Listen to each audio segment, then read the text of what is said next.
Hey guys, it's me Sam. Today I'm going to be doing a very special request that's come from one of my long-term suffering subscribers. Her name is Claire and she sent me a message last night on Facebook in sheer desperation begging moi for help. Is she mad? Anyway, so that's what I'm going to be doing today. I'm just going to very quickly read out the message, well, as much as I can to give you guys the information that you're going to be requiring. Basically, her attorney has asked her to do her makeup on Friday for an awards luncheon, as she never really does much to herself. She has bright blue eyes, warm-toned tanned skin, jealous much, and auburn hair with dark blonde highlights. Completely the opposite to me then. She's in her 50s and her eyelids have begun to droop a bit with some wrinkles. Could you please do me a tut with some special tips for doing makeup for sagging eyes, or as I like to call them, the droopy eyelid syndrome? And as you can see, I'm a clear candidate for this because I do indeed have the droopy eyelid syndrome. And seeing as she wants to look her best because she is receiving an award, go girl, it's down to me to help Claire achieve the best look for her. Wish me luck. I thought the best thing for me to do to help Claire and her friend was for me to start my makeup from scratch. Reasons being because I like to help out mature ladies like myself. And there's a lot of products out there that can help us go from looking like this to what you will see at the end of the video. One thing I'm always going to say to people that before you apply your foundation, always prime your face. Simply being not only will it prolong your makeup, it will help erase any wrinkles you may have on your forehead, lines around your eyes and other imperfections. So that's what we're going to begin with. We're going to prime the face and I'm going to use Rimmel's Fix and Perfect Pro. This is the 0021. This, as you can see, is a nice white cream that basically as soon as you apply to your face becomes transparent and you don't even know it's there. So I've got a small amount in my hand and I'm going to use my fingertips to apply this. Lately I've been using a brush, but to be perfectly honest, I found with the brush you couldn't rub it into the skin as well. It's just basically lying on top and not doing its job. So I've gone back to my fingertips. So as I said, we're just going to smooth that into the skin. And like with most other primers, you will leave this for about a minute or two just to sink in, do its job. Hopefully you might already be noticing some differences. Don't forget about the upper lip area, because the one thing I've noticed as I've started aging is that I have got lines here. I don't know if it's because I smoke, it probably is actually, but it's one area that I do to suggest to people to concentrate on, because a lot of people do tend to forget about it. Now, before I move on, I'm going to explain. The colours I'm going to be choosing today are going to be, as I explained at the beginning of the video, for a lady with auburn hair, quite tan skin and blue eyes, which is completely opposite to me. I am pale, I have black hair, and today my eyes are brown. So, when it comes to foundation and your face powder, you're going to be choosing a totally different shade to what I'm going to be using. Now, the foundation I'm going to use today is Rimmel's Wake Me Up foundation. I adore this foundation. It is wonderful. And I'm going to be using the shade Ivory because I'm pale. Once again, we're going to squirt a small amount onto the back of the hands, like so. And then you can either use a flat foundation brush, or in my case I'm using my Real Techniques buffing brush. And I'm going to start buffing this now into the skin. I just love how it completely covers things up almost immediately. Don't forget to blend down towards your jawline. You do not need no lines. No. Don't forget to blend it into your hairline as well.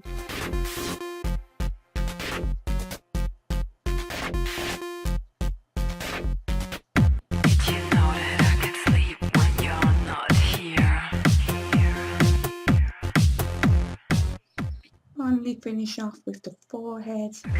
That's my greatest fear. Just keep blending until you're happy with the finished result.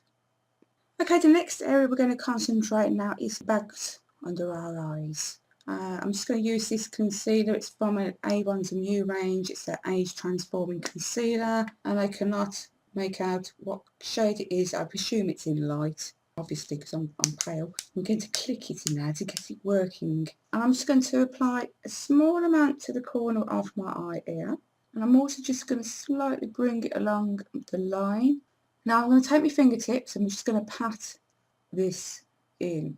And the reason why I'm not using a brush is because the last thing Claire needs to be doing is carrying a shed load of makeup around with her to do a friend's makeup. So I'm going to try and make this as simple as possible, and without using a brush and just lightly patting it in, you can achieve the same result as you would if you used a brush.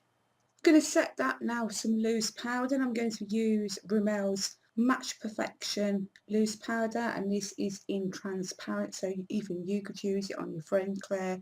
I'm going to take a large kabuki brush because I'd like to use large kabuki brushes.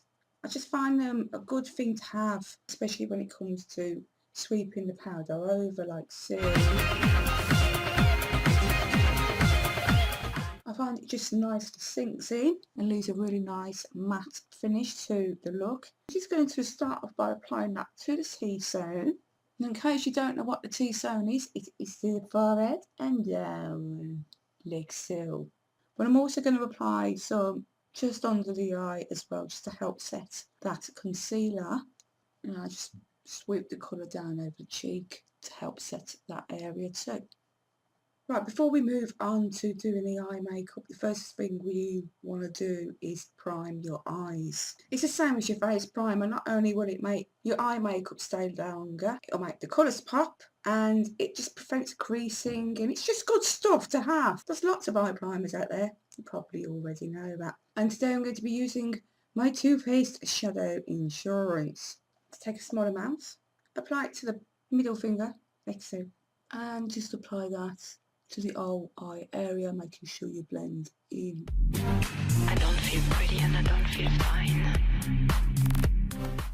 Now when it comes to your eye makeup, because your eyes are blue, you want to go for colours that are the complete opposite to blue. So you're looking at bronzies and browns and burgundies and pinks. I'm going to use a sort of combination of those colours on the eyes today, because I want to achieve a glamorous but not too over the top look, because I suppose once you reach the age of 50 and over, you want to downturn the makeup but still look good. So hopefully that's what I'm going to try and achieve today. First thing I'm going to do is apply a bronzy brown base to the eyelid. I'm using this one from Maybelline. It's a colour definer stick in Spicy Chocolate, and it looks like so. And as I said, I'm just going to apply that to the eyelid.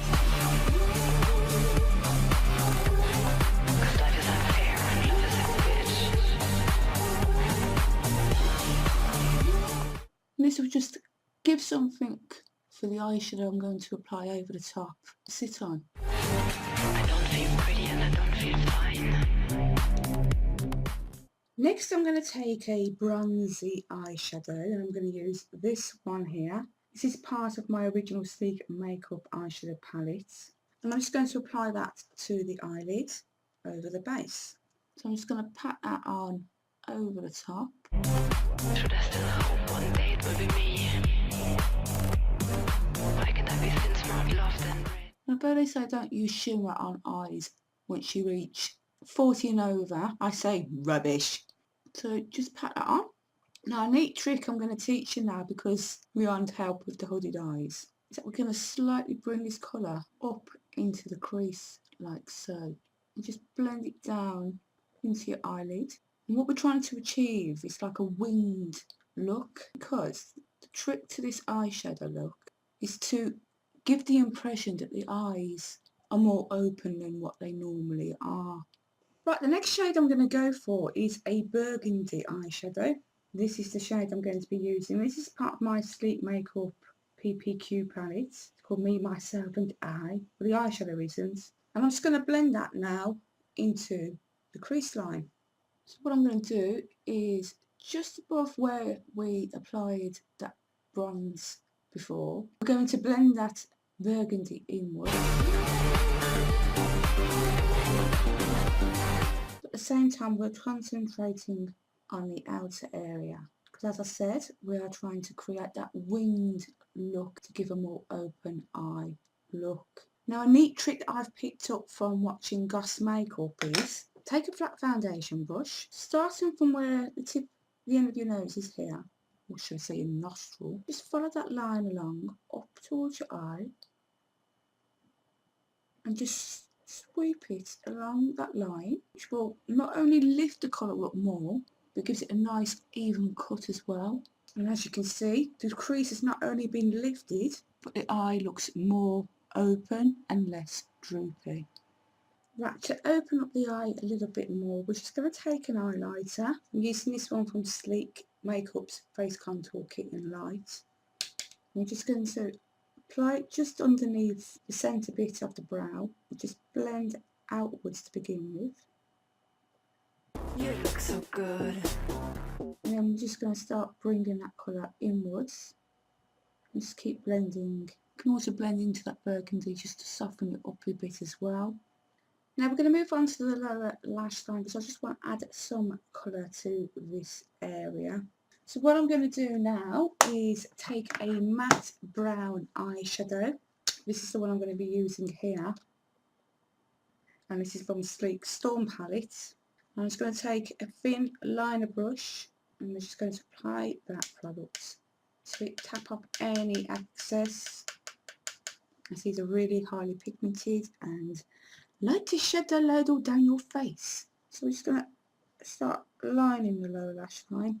The reason why I've gone for a brown is because the one thing they do say about black eyeliner on more mature ladies' eyes is correct. I have started to notice it on myself. It really does start making your eyes look smaller, which is not a good thing when you're trying to make your eyes look bigger than what they are. So we're just lining this about 3/4 away. You can blend that into the outer face slightly if you want to. To help make the eyes pop a little bit more, just to open them up in the corner here, I'm just going to take this light shimmery pink here from my original palette. I am just going to apply that to the very inner eyelid here, slightly underneath. We blend it in. It just helps to open up the eye area a bit more. Right, I'm just going to line the upper lash line, and I'm going to use a brown liner instead of a black one. This is from Avon's 24K Gold range, and it is called a golden brown. And I'm just going to start off in the middle of my eyelid, as this is my preferred way of lining my eyelashes. And I'm just going to bring that along to the outer edge, and then I go to the inner corner. I just bring that along until it joins up. Now I'm going to turn this around, and I'm going to use the smudger ends, and we're just going to smudge that in now.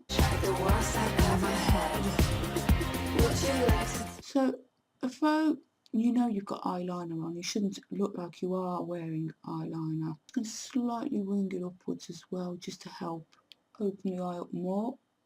Right, before we apply mascara, curl the lashes. I'm using Avon's eye curler, which as you can see is a bit of a weird one. And I am now going to apply mascara. And I've opted for a brownie black shade, and this is from Avon's Super Shock Max Mascara. Does that make sense? I hope so. And the reason why I've gone for brown black is for the reason, as I've explained before, we want natural colours, I suppose you could say. Does that make sense? No. Right, we're just going to start off with applying it to the upper lashes. Though I'd do anything for you. Change my life, change myself. And then move on to your lower lashes. Your love is true. Did you know I could? For the rest of the face, I thought I'd go for some nice neutral shades such as peach, because peach goes well with auburn hair. So I'm going to use this one from Avon's Colour Trend range. It's called Cheeky. It's a bit like me. And I'm going to use an angled brush. Nice generous amount over the cheekbone, so we need to smile for this one to help us find out where the cheekbones are. And we're going to sweep along them like so. And then in nice circular motions, sweep it upwards towards the temple area. And for the lips, I'm going to go for a peachy, pinky kind of shade on the lips. So I'm going to use this lipstick from Avon and Muse range. It is called A Hint of Rose. I love the packaging. Just thought I'd share that with you. And that's what the lipstick looks like. And I'm going to apply this straight from the bullet, like so. Did you know that I can sleep when you're not here? There we go, guys. That is my makeup for ladies with blue, hooded eyes, auburn hair and tan skin. I really do hope this helps you out, Claire, with your mates. Please do wish her the best of her luck with her awards, and I hope all goes well for her, and I hope all goes well for you doing the makeup. I'd love to see a photo of her afterwards if you could, just so I know how it got on and how she looked. And thank you very much for asking me to do this for you. Bit of a difference. Obviously, as we can see, the colour combination doesn't really go well with my colours because obviously I'm completely the opposite, but it's still a nice combination of colours and it should really make her eyes go, which is the main thing. So yeah, thank you very much for watching. I hope I've helped others out as well. Maybe if I have, you could let me know by leaving your comments down below. Oh, and before I go, I want your opinions on my nail varnish. What do you think of it? Do you like it? I don't. I thought I did, but now I'm not so sure. I'd like to hear from you. Anyway, I am now going to go on. I am. But first, before I leave, I will be posting pictures so you can have a closer look at what I've done. But other than that, I really am going to do one now. So take care of yourselves. Until I see you again, I'm gone. Bye for now.